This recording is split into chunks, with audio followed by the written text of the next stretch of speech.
யோகா செய்தால் ஆரோக்கியம் வருமா? நோய்கள் தீருமா? எல்லா விதமான நோய்களுக்கும் இதுதான் தீர்வா?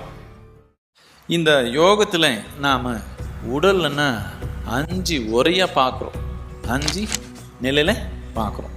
ஒன்று அன்னமய கோஷம்னு சொல்லுவோம், மனோமய கோஷம்னு சொல்லுவோம், பிராணமய கோஷம், விஜ்ஞானமய கோஷம், ஆனந்தமய கோஷம். இப்படி 5 ஒரையாக இந்த உடல் இருக்குது.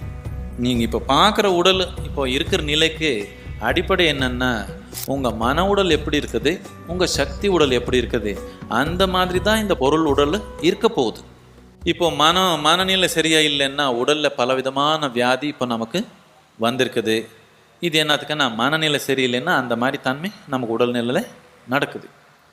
அதுக்கு அடிப்படையாக நம்ம சக்தி உடல் சரியான நிலையில் இல்லைன்னா நம்ம மனநிலையும் நம்ம உடல்நிலையும் சரியாக இருக்கிறதுக்கு வாய்ப்பே இல்லை.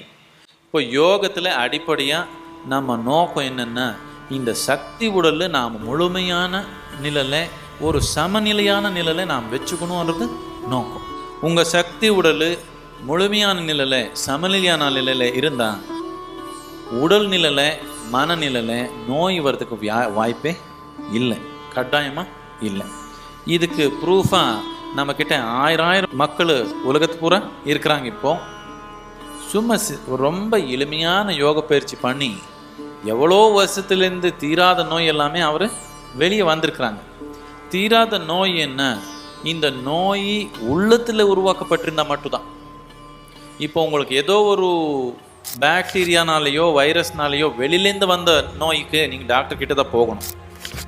ஆனால் உள்ளே உருவாக்குற நோய் இருக்குதே, உங்கள் உடல்லையே நீங்கள் தயார் பண்ணியிருக்கீங்களே நோய், ஏதோ ஆஸ்துமா, டயாபெட்டிஸு, பிளட் ப்ரெஷர், இந்த மாதிரி எல்லாமே நீங்கள் தான் உருவாக்கியிருக்குது. அதை பற்றி விழிப்புணர்வு இல்லாமல் உருவாக்கியிருக்கிறீங்க. இந்த நோய் எல்லாமே கட்டாயமாக நாம் யோக பயிற்சினாலே தாண்டி போகலாம். கட்டாயமாக இதுக்கு வாய்ப்பு இருக்குது. ஈசா யோகான்றது ஏதோ போதனை இல்லை, தத்துவம் இல்லை, வாழ்க்கை உள்தன்மை கூட தொடர்பு வச்சு வாழ்றதுக்கு ஒரு முறை, ஒரு தொழில்நுட்பம். ஒரு டூல்ஸா சத்குரு கொடுக்க அதை நான் யூஸ் பண்ணி அதுக்கப்புறம் ஃபுல் ஃபிளெஜ்டாக நான் பண்ண ஆரம்பிச்சதுக்கப்புறம் என்னால் அகாடமிக் வைஸ் பார்த்தீங்கன்னா என்னோட கிராஸ்பிங் பவர் நல்லாவே இம்ப்ரூவ் ஆச்சு. ஒன்று படிக்கணும்னா அதை நான் ஒரு 1 hour எடுக்கணும்னா என்னால் அது 30 minutesலேருந்து 20 minutes ஆக்க முடிஞ்சிச்சு. இது உபயோகப்படுத்தணும். இது ஒரு தொழில்நுட்பம். உபயோகப்படுத்துறது எப்படின்னு கத்துட்டீங்கன்னா பிரமாதமா வேலை செய்யும். தொழில்நுட்பம்னா என்ன?